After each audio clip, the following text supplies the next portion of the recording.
We've got a pretty big Patrick Kane update as we have some news on some potential teams we could see Patrick Kane end up signing with later on this season. Now, we'll have to wait and see exactly when he's going to make his decision, as it doesn't seem like it's too close to happening. But in the next few months, we'll probably end up seeing where he's going to sign.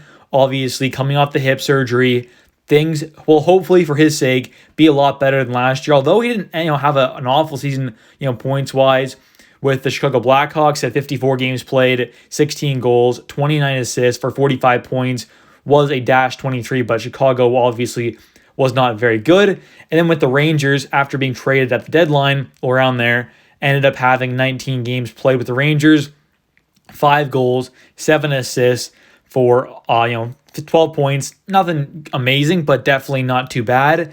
And in the playoffs, had 7 games played, a goal, 5 assists, 6 points, but as a Rangers fan, he didn't have the best overall playoff run. I mean, he still had some good point totals there, but the overall play obviously was not where it kind of has been in the past. So hopefully this year, for Patrick Kane's sake, he can obviously come back healthy, feeling good, and get back into shape. But taking a look, though, at what Frank Saravalli tweeted out, he says Patrick Kane isn't likely to make a decision on a new home before November, and it isn't an exhaustive list, but keep an eye on these 3 teams over the next few weeks: the Buffalo Sabres, New York Rangers, and Detroit Red Wings.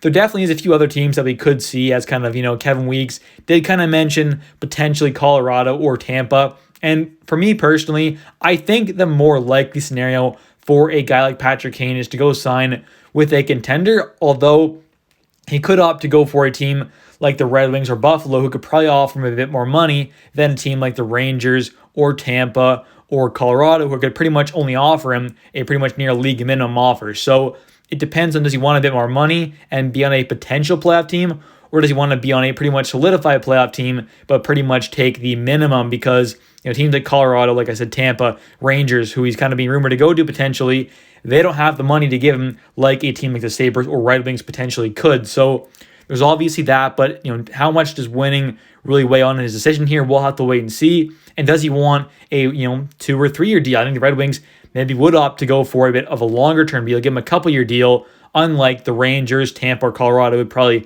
only be able to give him a 1 year deal, because he probably wouldn't sign a multi-year deal at league minimum. So there's obviously a lot of factors that are going to weigh into this, but at the end of the day, I am kind of guessing he's going to opt to go with a contender. So that's probably going to end up being the Rangers, Lightning, or Avalanche. I think that's probably best for him. I mean, those teams could definitely still use him.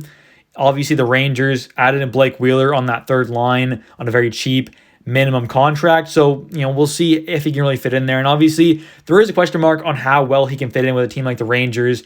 Obviously, adding Blake Wheeler, that right side is pretty full right now. Is there room for him? I'm sure the Rangers can make room for him. But there's also other teams around the league that we definitely could see him go to.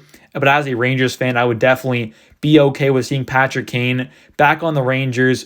And obviously, for a league minimum, adding in a guy like that pretty much means you don't have to necessarily go out and get a, spend a first or second round pick or more on a rental guy at the deadline here. It pretty much saves you from doing that, because either way, the Rangers, Avalanche, Lightning, they're all going to load up in some way or another at the deadline. But getting a guy like Patrick Kane on a league minimum deal pretty much allows you to maybe attack another area of need at the deadline. So it's going to be a good move for any team that gets him, especially if it is for a league minimum move.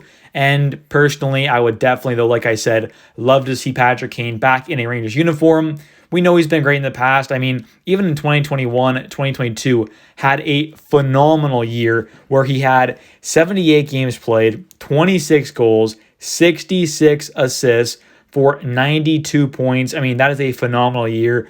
So it's not like he's some washed up player. Last year he was injured. He had the hip surgery though, and if he can come back fully healthy, we could see a Patrick Kane who comes back and ends up being, on pace for like an 80, 90 point year, that's for sure. Something around a point per game is definitely still realistic for a guy like Patrick Kane. And he's also a guy in the playoffs who could heat up and have a monster playoff run for whatever team he ends up going to as well. But anyways, though, thank you so much for watching. If you guys do enjoy, please smash the like button. Don't forget to subscribe. I do have 2 channels, one where I post daily New York Rangers content and another one where I post a ton of NHL content.